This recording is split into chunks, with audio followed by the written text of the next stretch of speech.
Hi, I'm Kevin McManus with Great Systems. What's the human error potential in your organization?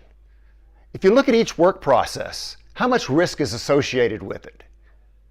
How effective are the safeguards that you use to help minimize that risk? Where on the safeguard hierarchy do your corrective actions fall?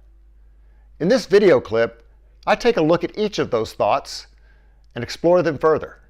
If you have any questions, please send me an email at kevin@greatsystems.com or connect with me on LinkedIn and send me an instant message. Have a great day and keep improving. So here's the first concept I want to share with you, and some of this stuff is stuff I dream up in my head as a result of doing courses, but I think there's application, and I'd like you guys to dig into it further, but my goal is to anticipate the potential for human error.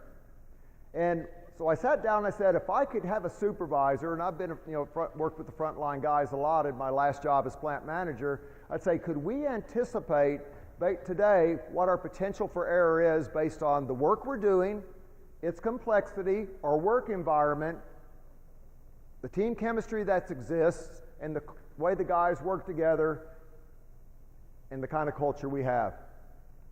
Do you ever think about how your potential for error varies from day to day? Because again, our safeguards tend not to vary that much. We use the same old safeguards like the bear getting his head bumped as he's pulled down the stairs. So we haven't gotten to a point to where we can mathematically determine this yet, but I want you guys to start thinking about it, because for a given investigation, proactive or reactive investigation, adequacy changes based on the conditions. So here's our risk assessment matrix. I think you guys get that. I think we've seen a shift towards potential severity, but as you may have discovered in some courses this week, that some of us define potential severity different than others. If you were in there with Chris yesterday, Chris and Reb and Brian and myself, you were talking about looking at the hazard and the target, right? And are you a little bit unique in terms of promoting that as strongly as it's promoted in your courses? Yeah, but how can you define if an incident has a significant potential if you don't look at all the hazards and the targets, correct? And so if we don't consider that, we might overestimate the adequacy of our safeguards for a given type of work. Now, this is my own little blend of the safeguard hierarchy.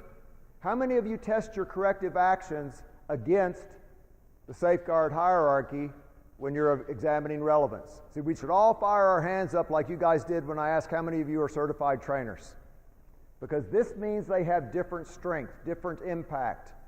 And you guys know where most of your corrective actions fall. So are they adequate for the significant potential severity of the incident or not?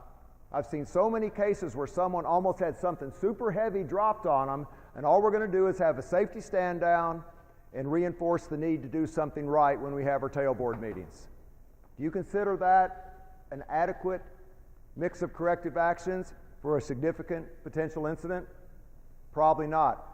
When I look at corrective actions when I teach a course, I look for two primary things. Did you have good coverage on the back of the tree, what I called root cause spread a little bit ago? And then I look at the corrective actions versus the significance of the potential incident.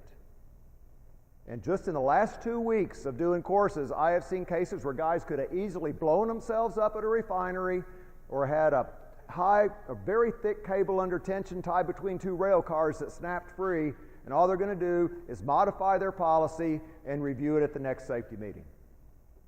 And I try to behave myself in class and not go off on these folks, but it was real hard to keep myself in check and say, guys, come on.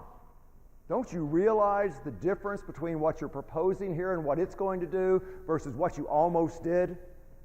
So when you guys do this yourself, think about that. Compare the potential that existed in the incident to your mix of fixes. Hello once again. Thank you for taking the time to watch that video clip. It meant a whole lot for me to be able to bring it to you. Please connect with me on LinkedIn, and if you have any questions, visit the website at www.greatsystems.com or shoot me a message via kevin@greatsystems.com. Over my career, I've had a chance to learn about a lot of best practices, and I'd really like to share them with you. Have a great day and keep improving.